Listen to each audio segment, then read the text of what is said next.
যে জিনিসটা নিয়ে আলোচনা করব সেটা হচ্ছে অ্যালগরিদমটা কি। তো অ্যালগরিদমের যে ডেফিনেশনটা সেটা হচ্ছে কোনো একটা নির্দিষ্ট সমস্যার সমাধানের জন্য যুক্তিসম্মত ও ধাপে ধাপে সমাধান করার যে পদ্ধতি তাকে অ্যালগরিদম বলা হয়। অর্থাৎ ধাপে ধাপে কোনো একটা সমস্যার সমাধান করাকে অ্যালগরিদম বলা হয়। এবং এই অ্যালগরিদমের নামকরণ করা হয়েছে আরব গণিতবিদ আল খারিজমির নাম অনুসারে। তাছাড়াও আমাদের যে প্রবলেম সলভ করার জন্য যে শর্টেস্ট যে ওয়ে আছে একেই সাধারণত হচ্ছে অ্যালগরিদম আমরা বলতে পারি।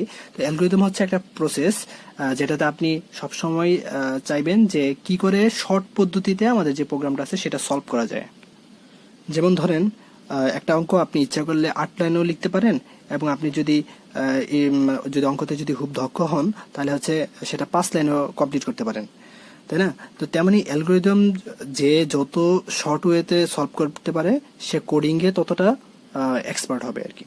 তো আমরা সবসময় চেষ্টা করবো যে আমাদের যে অ্যালগরিদমটা আমরা করবো সেটা যাতে আমরা শর্ট ওয়েতে যে আমরা যাতে করতে পারি, মানে যত পারবো অ্যালগরিদমটাকে ছোট করার চেষ্টা করব। এবার দেখে নিই যে অ্যালগরিদমে কয়েকটা শর্ত বা হচ্ছে নিয়ম আছে, সেই জিনিসটা কি। যেমন প্রথম যেই শর্তটা সেটা হচ্ছে অ্যালগরিদমটা সহজবোধ্য হবে, যাতে সবাই এই জিনিসটা সহজে বুঝতে পারে। দ্বিতীয়টা হচ্ছে কি প্রত্যেকটা ধাপ স্পষ্ট হতে হবে যাতে সহজে বোঝা যায়। মানে আমরা যে অ্যালগরিদমটা লিখবো সেটা এমনভাবে লিখবো যাতে অন্য কেউ ইজিলি বুঝতে পারে যে আমরা প্রোগ্রামটা আসলে কি করতে চাচ্ছি। এবং তৃতীয় হচ্ছে কি সসীম সংখ্যক ধাপে সমস্যার সমাধান হতে হবে। এই যে একটু আগে যেটা বলে আসলাম যে আমাদের যে অ্যালগরিদমটা লিখবো সেটা ধাপ যাতে ছোট হয়, তাহলে ধাপ যত ছোট হবে তত আমরা এক্সপার্ট হবো এবং হচ্ছে আমরা তত সহজেই আমাদের প্রোগ্রামটা কমপ্লিট করে ফেলতে পারবো।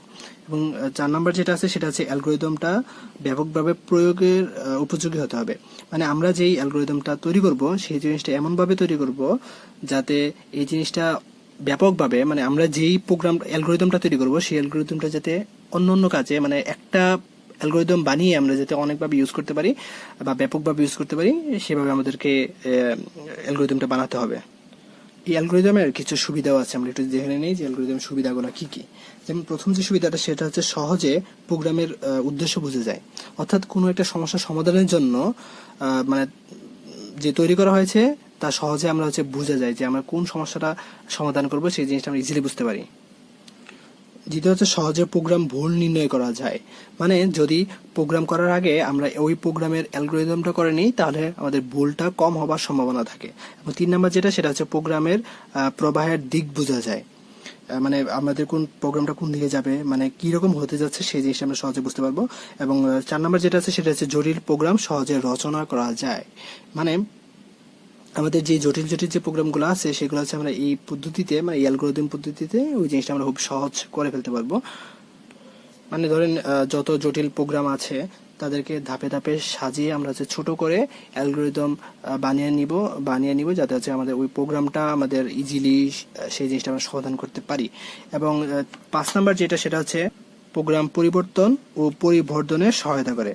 হ্যাঁ, আমি 5 নাম্বারটা এখানে লিখে নিই, এটা আপনি লিখে নেবেন যে পরিবর্তন, মানে আমাদের যদি প্রোগ্রামটা যদি কোনো ধরনের ভুল হয় তাহলে আমরা সেই জিনিসটা আমরা সহজে পরিবর্তন করতে পারি এবং সেটা হচ্ছে পরিবর্তন করতে পারি। এটাই ছিল হচ্ছে অ্যালগরিদম। এই জিনিসটা মনে রাখবেন যে অ্যালগরিদম হচ্ছে কোনো একটা প্রোগ্রামকে আমাদের ধাপে ধাপে সেই সমস্যাটাকে সমাধান করাকে সাধারণত হচ্ছে অ্যালগরিদম বলা হয়। এবং এখানে আমি বারবার বলতেছি যে সমস্যা সমাধান, তার মানে হচ্ছে কি একটা অঙ্ক দেওয়া হবে, অঙ্কটাকেই আমাদের প্রোগ্রামের ভাষায় সমস্যা বলা হয়। তো এই অঙ্কটাকে সমাধান করার যে প্রক্রিয়াটা সেটা আমাদের হচ্ছে ধাপে ধাপে করতে হবে, আর এই জিনিসটাকে সাধারণত হচ্ছে অ্যালগরিদম বলা হয়।